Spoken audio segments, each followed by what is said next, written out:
Hello. So we're going to begin our discussion. We are less numerous than we should be today, and the first reason is more dramatic than the second one, because our colleague Audrey Millet was badly injured during the terrorist attack in Brussels airport.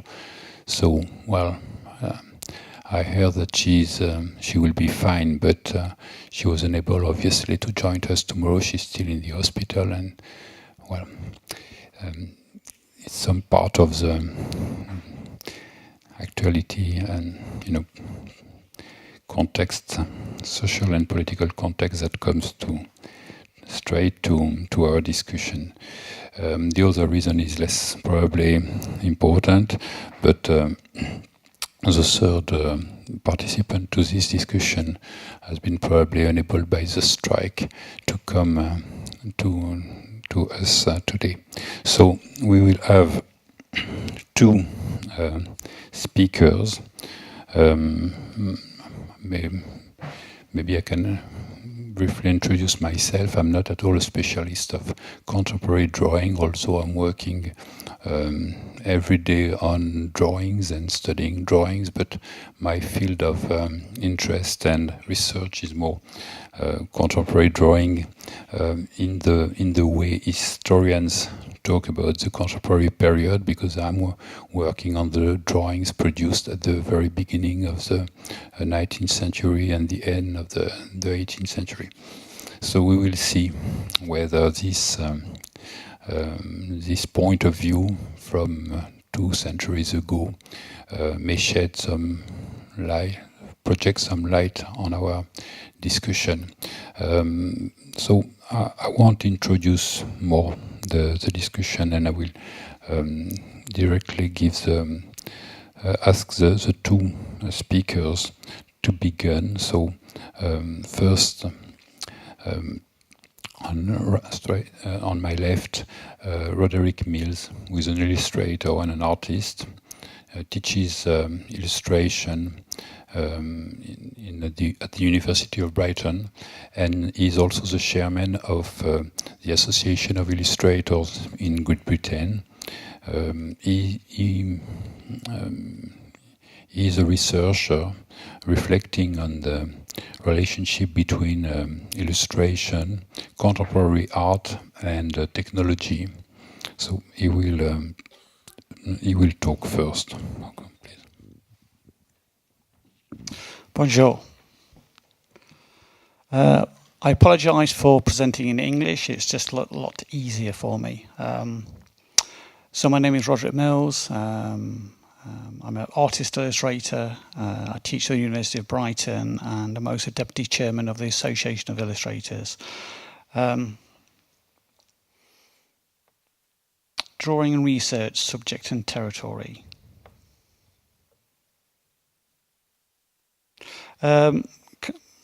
The things I'm thinking about are provocations. So the provocations are drawing as research. That is very much about kind of the act of kind of researching through drawing as an activity. Drawing as a performative act. I'm talking about very much about the activity of it, kind of in a durational kind of sense. Especially in kind of in a pedagogic, in a teaching kind of essence, doing workshops or kind of teaching communities or young people how to kind of deal with the modern world. Communication, very much about the graphic, about communication and drawing in the sense of communicating something either as a subject matter or in a sense of trying to kind of get across a point of view. And then the other provocation is craft and technology, because kind of drawing has lots of kind of associations with the activity, with it being a craft. in a kind of decorative sense, counterposed to technology and the idea that technology is somehow different.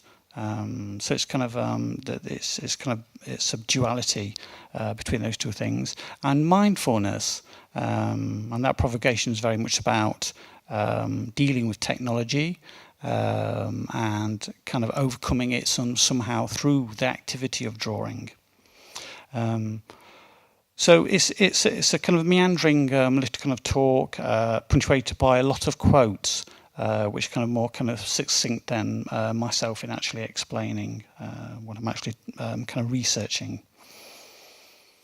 So Degas said, "Drawing is not what you see, but what you make others see." So it's much more about, less about maybe the activity of observation, and much more about what you're trying to communicate through the act of drawing. So it's not passive. It's you're talking to a viewer somehow.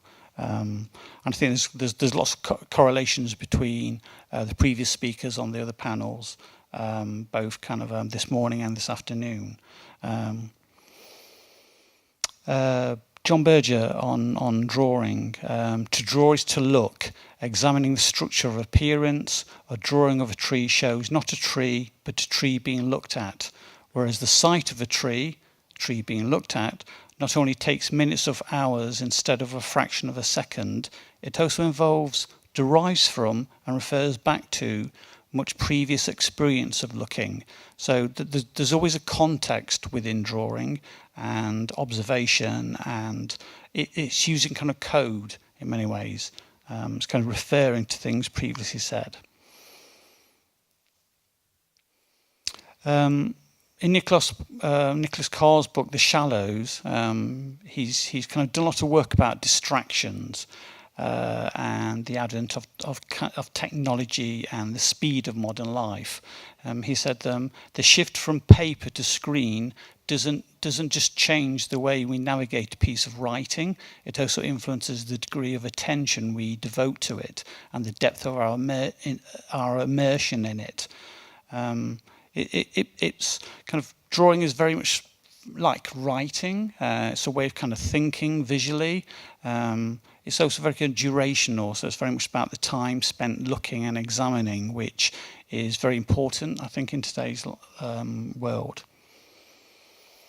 Xing Lao, who comes from State University, San Jose, the digital environment tends to encourage people to explore many topics extensively, but at a more superficial level.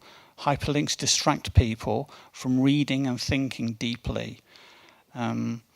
It's kind of quite amazing how technology has kind of changed things, and we're living in an information revolution, and in how we actually deal with that kind of information these days. Matthew Crawford has said, "Our changing technological environment generates a need for ever more stimulation. Our distractibility seems to indicate that we are agnostics on the question of what is worth paying attention to, and that is what to value." Because with the advent of kind of this informational revolution, it's kind of really affecting how we value images and drawings themselves. Winifred Gallagher has said, "Once you understand how attention works and how you can make the most productive use of it, if you continue to just jump in the air every time your phone rings or pounce on those buttons every time you get an instant message, that's not the machine's fault, that's your fault." So in many ways, I kind of see drawing as as a really important kind of teaching aid with my students. It's very useful. I think it empowers kind of creative people, but it's also to actually to deal with it in a very kind of physical sense, to kind of make sure that you are kind of being productive. And of course, it kind of refers back to Marshall McLuhan when he said, When a new form comes into the foreground of things, we naturally look at it through the old stereos. We can't help that. This is normal, and we're still trying to see how will our previous forms of political and educational patterns persist under television. We're just trying to fit the old things into the new form instead of asking what is the new form going to do to all the assumptions we had before. So I think it's really important to actually acknowledge how we're being affected by technology, and in some ways to kind of overcome it, or to navigate the world that we kind of live in now. And it's not always a negative. There's kind of been research in Ranhound University. We usually make better decisions if we shift our attention away from a difficult mental challenge for a time. So it's not just a negative. I think sometimes we're kind of in a world which kind of pervades information, which puts the onus on us to actually understand what we're trying to kind of receive. But also, it's not always a negative.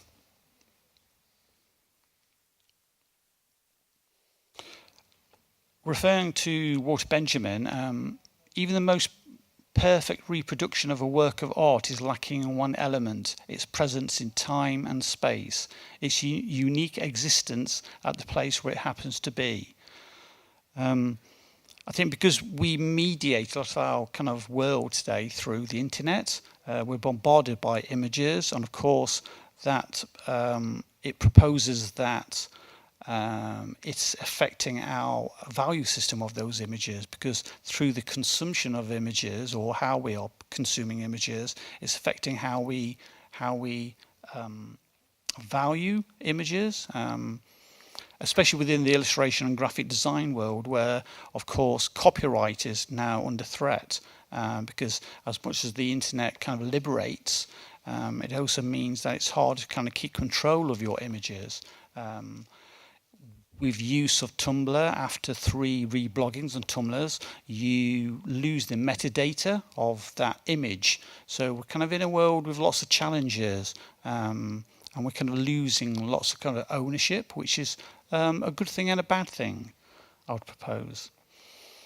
Heath Stirl, who's written a lot in about this kind of notion of the image and its degradation, she said, "The poor image is a copy in motion. Its quality is bad, its resolution substandard. It's a ghost of an image, a preview, a thumbnail, an errant idea, an itinerant image distributed for free, squeezed through slow digital connections, compressed, reproduced, ripped, remixed, as well as copied and pasted into other channels of distribution."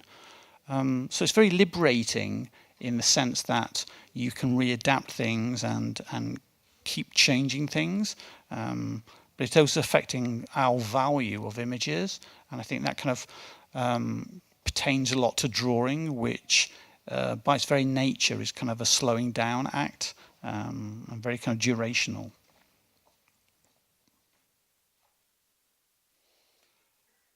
Craft and technology. The British artist Grayson Perry, he's talked a lot about his shift to using Photoshop, and he said, "I'm not a Luddite concerning digital media. One of the interesting things about digital media is that because of the vast menu choice it offers, you can literally do anything with it in some ways. It throws back onto you, the artist, what it is you want to do. Whereas if you're given the stub of a pencil to make some art, you're going to make a pencil drawing, basically." So kind of the digital has kind of liberated us. It's also thrown the emphasis within teaching as to what students want to say with their work, which I think is really vital. And it's very much about what they want to say, or what they want to comment upon about what's happening in the world. And this connection with craft or skill or decoration, I think it really kind of goes to the crux of a lot of kind of contemporary teaching, because it's not just about drawing as a craft, as something to kind of behold, and because it's really necessary. I think technology needs to be embraced as well, and kind of explore other forms of drawing. And some of those I've previously been spoken about today, about using tablets to actually make kind of drawings that way. The British painter Dexter Dawood has kind of put this in terms of young people need to look forward and not learn the skills of the past. So whilst acknowledging the value of drawing, I think at the same time, in a kind of a really interesting way, it's about embracing the new and kind of looking forward to actually what the digital can actually provide us.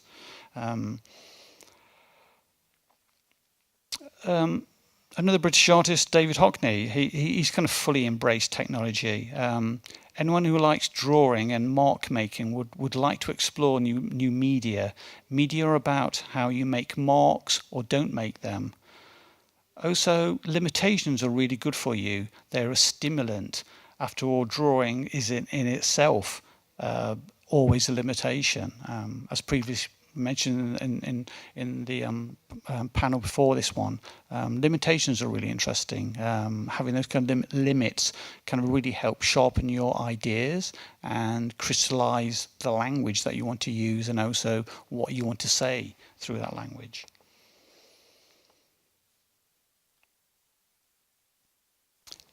Mindfulness. At the Royal College of Art, there was a symposium before Christmas on the futures of publications and publishing. And Lucas Dietrich of Thames and Hudson, he mentioned that in 2015, the top 3 books produced in the UK were adult colouring in books, children's picture books, and books on mindfulness. I kind of say that because it's kind of really interesting to note that kind of graphic novels, illustration is ever more popular, and maybe there's something within that, the kind of tangibility of actually the act of making things, and as previously said, the connections with kind of working collectively. Maybe that's something that kind of society is searching for much more now, because it's really interesting to know that whilst there's a great popularity in the publishing of adult colouring in books, a lot of this is as a community activity. So it's not just kind of you colouring in your own kind of book. It is a shared experience that society kind of seems to need. Frederick Frank, in The Zen of Seeing, he said, we do a lot of looking. We look through lenses, telescopes, television tubes. Our looking's perfected every day, but we see less and less. I think within kind of drawing, it's really important that it's very much about what you want to say with those drawings, and really trying to understand the world that we live in, objects, the things that we see. So it's really important to kind of slow people down. I've written kind of previously a lot about distractions and about how drawing has the capacity to slow down life a little bit, and especially within the actual practice of teaching, it allows you to kind of really concentrate students and question them and look. So it's much more than an actual object or the act of making art. It's very much about the research, the actual activity of that drawing and what that leads to, and the actual experience of it, rather than just the outcome. Thank you.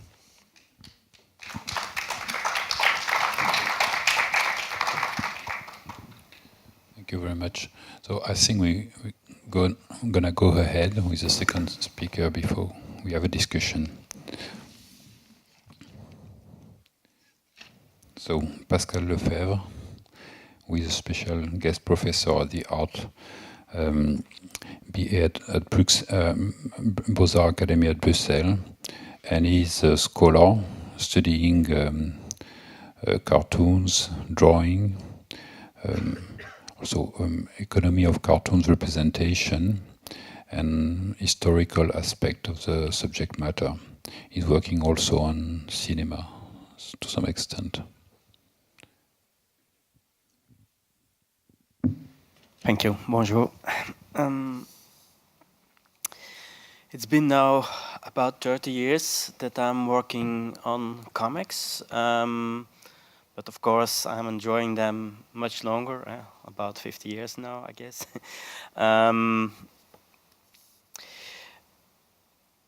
I'm foremost interested in my research in sequences of drawings, not just unique drawings, because I find it a pity that when you buy a book on the history of the art of drawing, usually there's nothing in that book about illustration or drawing for animation films or for comics. It's usually about high art. And the domain is quite split up. You have specialists on the one hand of the so-called high arts, and on the other hand you have specialists of all those several kinds of low art. That's a pity, because if we want to understand really what's drawing about, we should consider the whole field.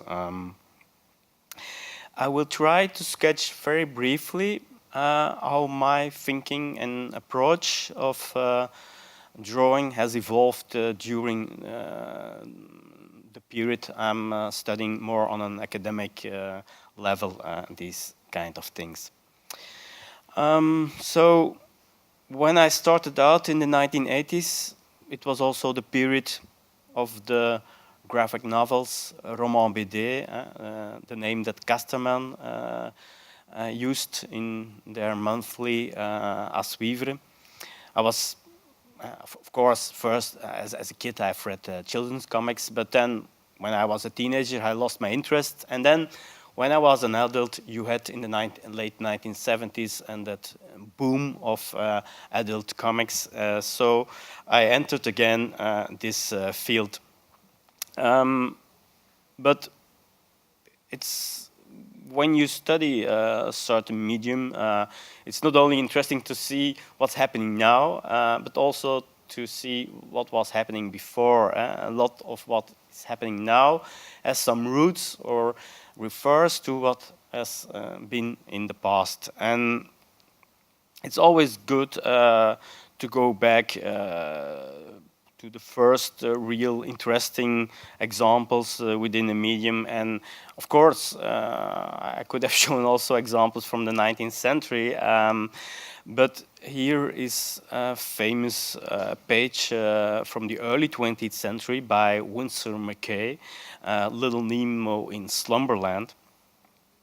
I use this page still with my students in the class of analysis of graphic narratives, and as my colleague has explained, it's very important to slow down looking, because people think, well, we're living now in an age of visual age, and there is an enormous speed of images when you go to a film or see a music clip. The editing is going always faster, but we've lost in a way this approach to stand still with an image and look better, because the more that we look better, we will see more. Myself, I often reread comics a lot. It's by rereading and by re-looking that you will discover new elements. And when I show this page to my students, I always ask them, well, are there certain elements that you find formally interesting in this page? Because when people look at comics, we are so focused on understanding what is the story about. But with, let's say, the good artists, like Winsor McCay certainly was, those artists were not only in the business of telling a story, of course that was important, but it was also important to give the viewers something visually stimulating. And not only in the way he visualizes this dreamland, this slumberland of his character, but also in the way he composes his images. Here, for example, when I ask my students, isn't there something remarkable that you see? Normally, they will come up with the most easy things and that are directly visible.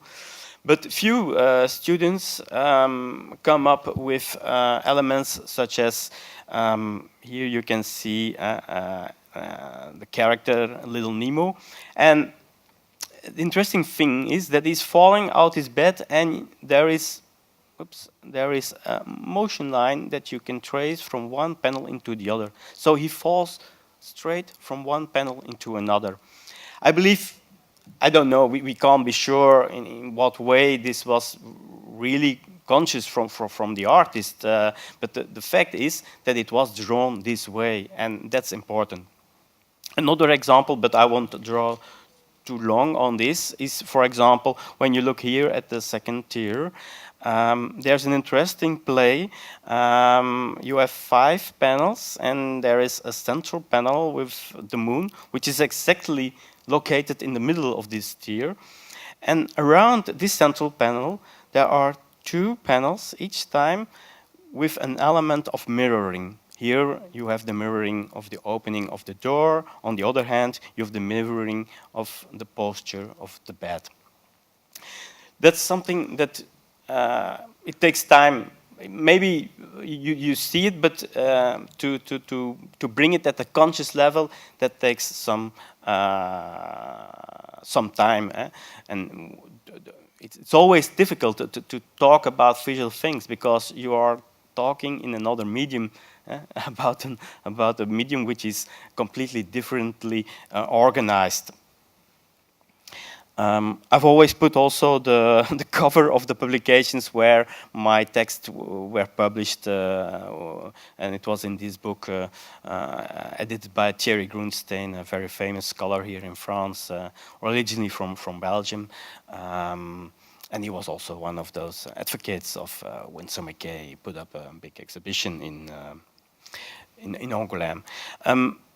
So I'm interested in those details and in those formal aspects. I do not start from some grand theory and try to interpret everything from this grand theory. I rather start bottom up from the comics and see what's there and then try to theorize. There's, of course, a risk of overinterpretation, but it's important to stay with the comic itself and look very carefully at what is drawn. Later on, I became more and more interested in how does a graphic style influence our experience of a story. Here we can see 2 different versions of the same story. Originally, it was a story by the Belgian artist Machereau, Chlorophylle contre les rats noirs, chlorophyll against the black rats, which was a typical, let's say, 1950s Belgian style for the kids, also influenced both thematically and also stylistically by Walt Disney. And then later on, 3 decades later, they asked some contemporary artists of the late 1970s to do a new version of those old examples. And then they asked Andreas to make a new version of this page by Machereau. And immediately you can see it already in the page layout. There's a big difference, but also in the way, for instance, the red is being drawn. And by making such comparisons, you can better understand, I believe, what style does, what the influence of a graphic style is in interpretation, but not only our conscious, rational interpretation, but also on, let's say, a more emotional level, though that's more difficult to talk about. And of course, we shouldn't forget, there's always with pictures this dual nature. On the one hand, a picture is showing something, it refers to something, it depicts something, and on the other hand, it gives it form, it stylizes it. And the way the form is given will influence how we see this particular object. It's clear that the red in the case of Machero is quite different from the red in the case of Andreas, but I won't go into details. Another thing that I find very interesting when we are talking about graphic narratives is the role of the publication format. I believe, and I've argued several times, that when we study graphic narratives, and it was said earlier also here by other colleagues, the way something will be published is very important, because an artist doesn't work in, let's say, in a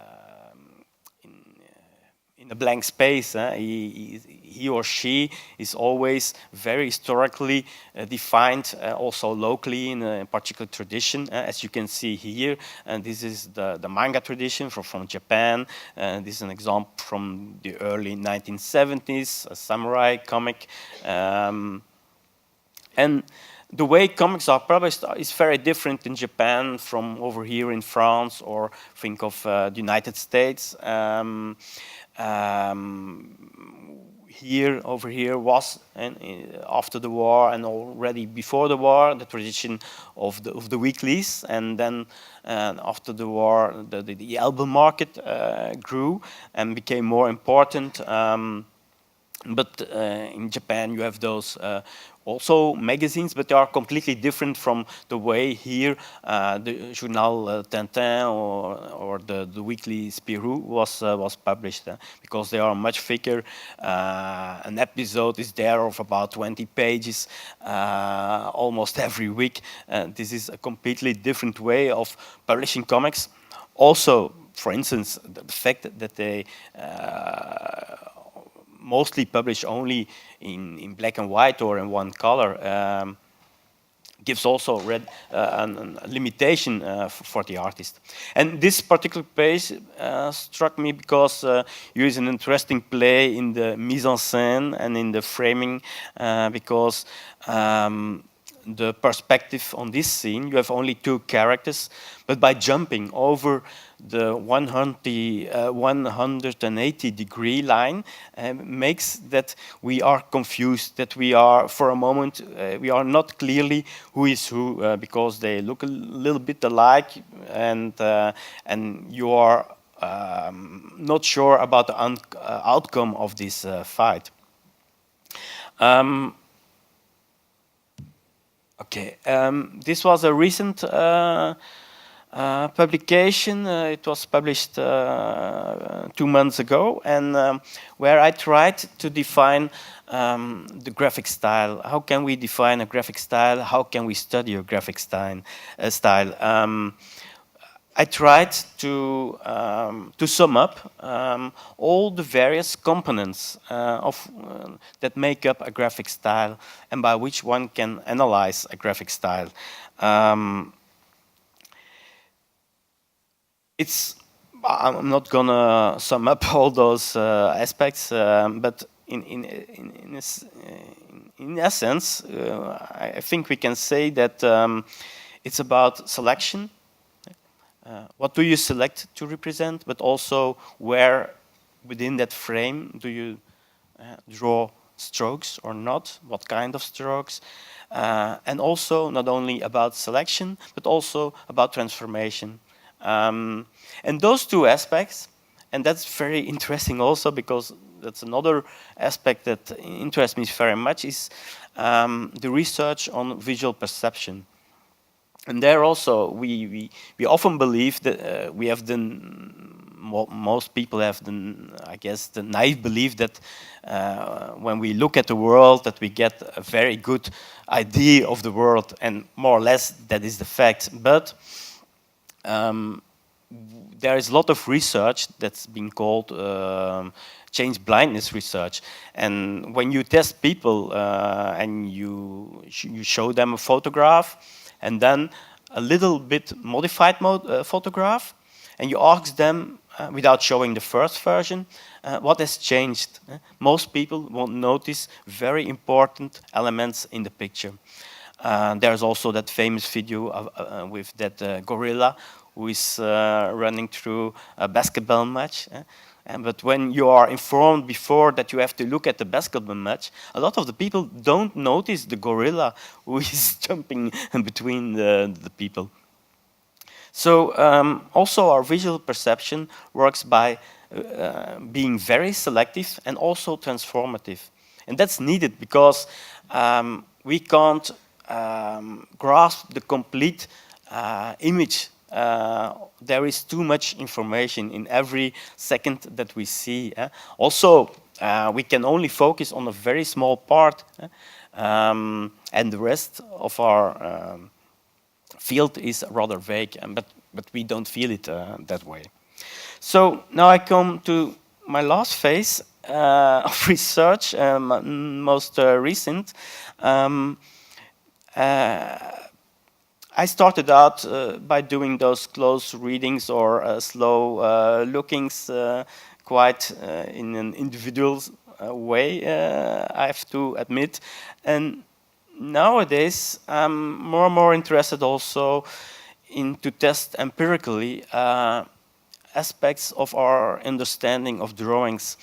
And this is a research that I'm doing with my students of the first year of the LUCA School of Arts in Brussels. And I was inspired by this fragment from a famous documentary on Picasso. And you see him drawing within a limited period of time. And you see him drawing at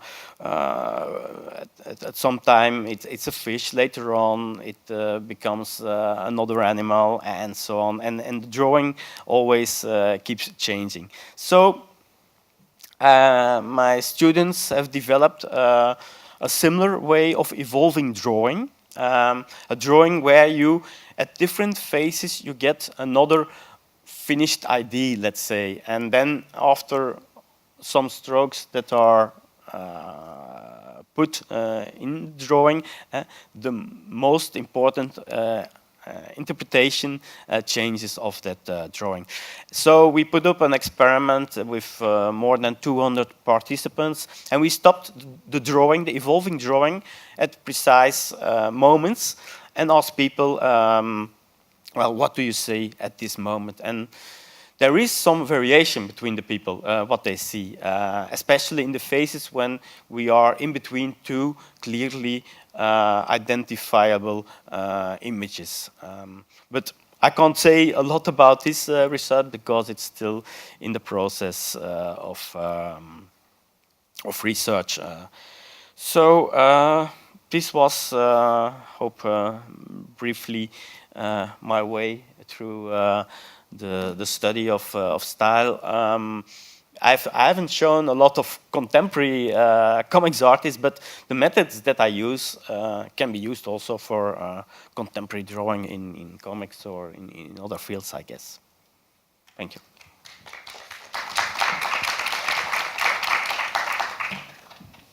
Maybe I'll try to ask you one or two questions to begin the discussion. So, Roderick, it seems to me you talk about the drawing as something, in one way, belongs to the past and has to resist to the new contemporary situation, which is, and well, you talk about the drawing as a limitation at one point through one of your quotation, and I was thinking about the the architect and the draftsman I'm studying at the beginning of the 19th century, for them, drawing was not a limitation at all. It becomes a limitation now at one point after photography was invented or things like that. And so, well, would you like to react to this position of resistance of the drawing in the contemporary world? Yes,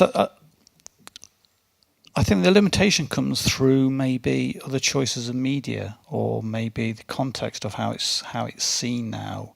I think it becomes more invaluable as a limitation, just to kind of help focus, maybe kind of attention, and also focus the communication or the actual language in a kind of pictorial kind of decision-making way. I think that kind of really helps maybe kind of young people today, because I think with the proliferation of images on the internet, I think it really helps, or kind of media or technology.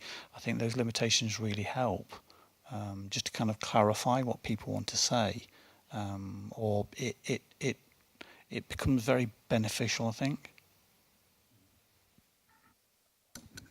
Would you like to add your point of view on the same question? Yes, I believe also that, and especially working with students, working with limitations can be very fruitful, because often when the choice is too broad, it becomes also too difficult for them, and people are stimulated by working within certain limitations.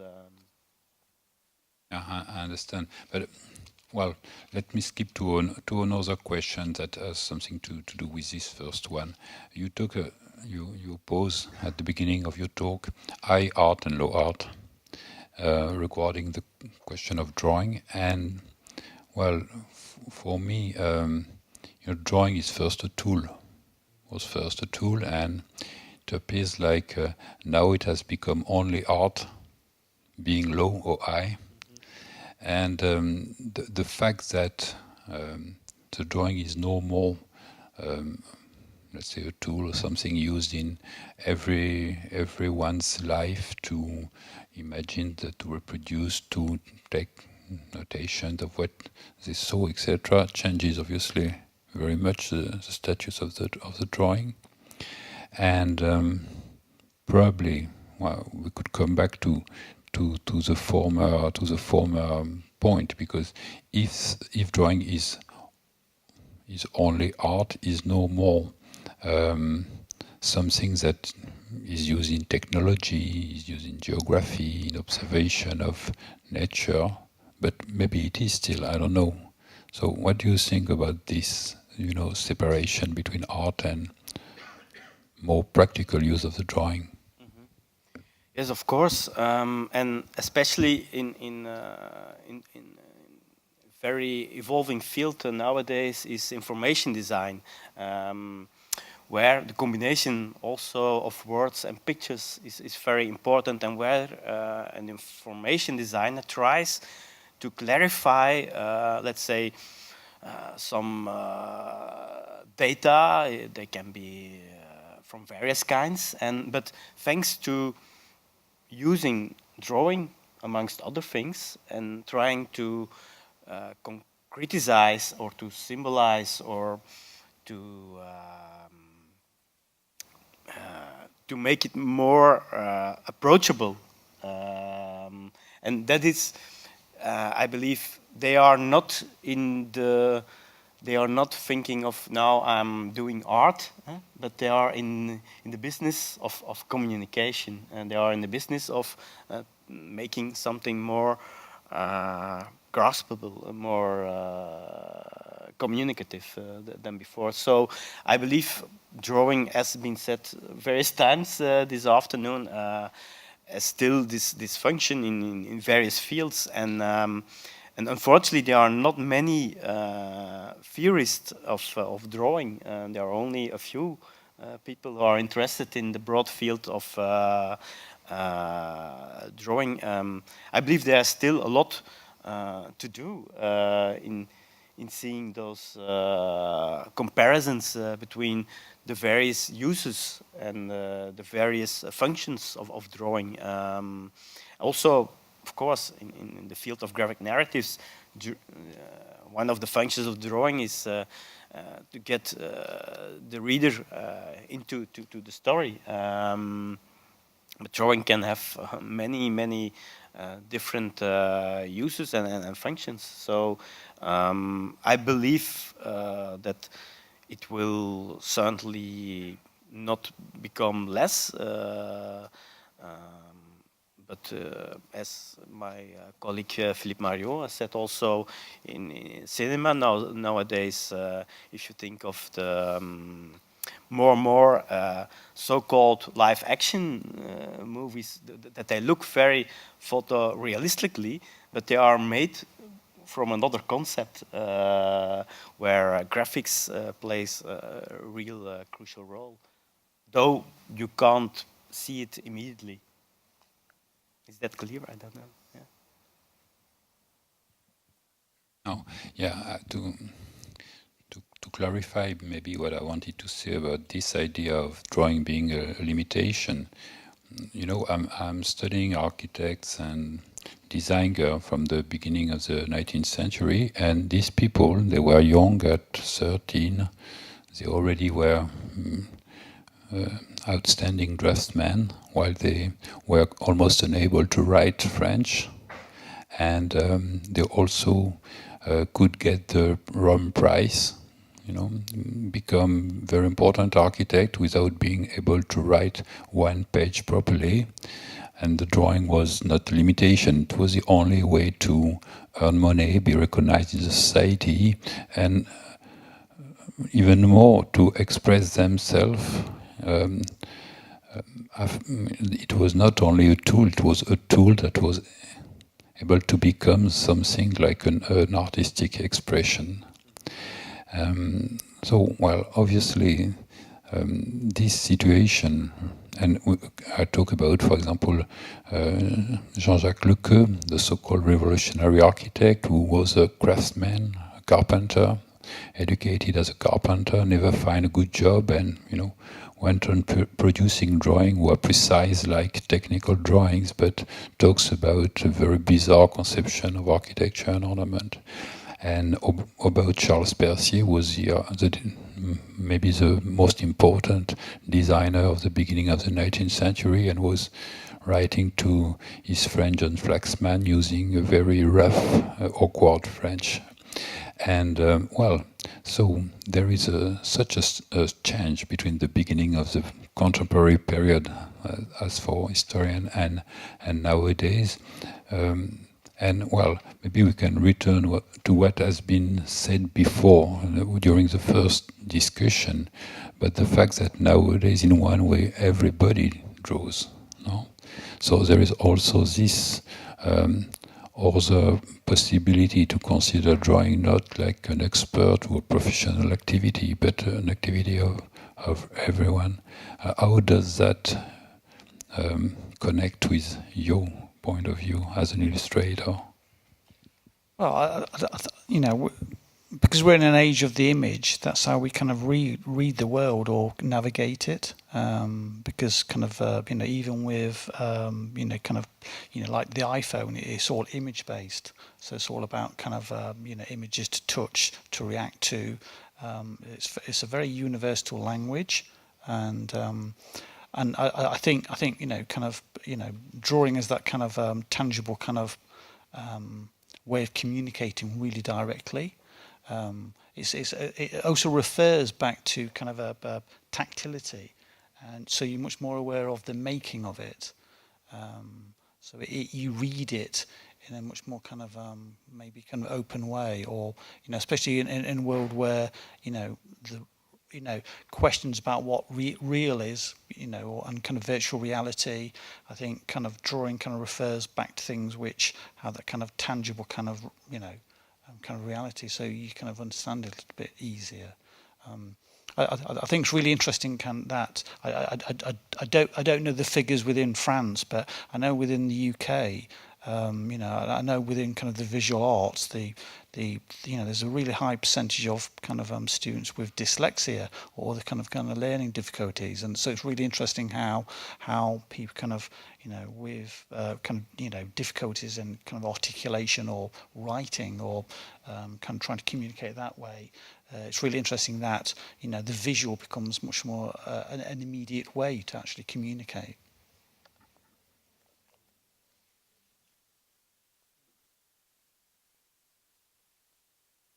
I think that we can close for maybe this discussion. Thank you very much. Thank you.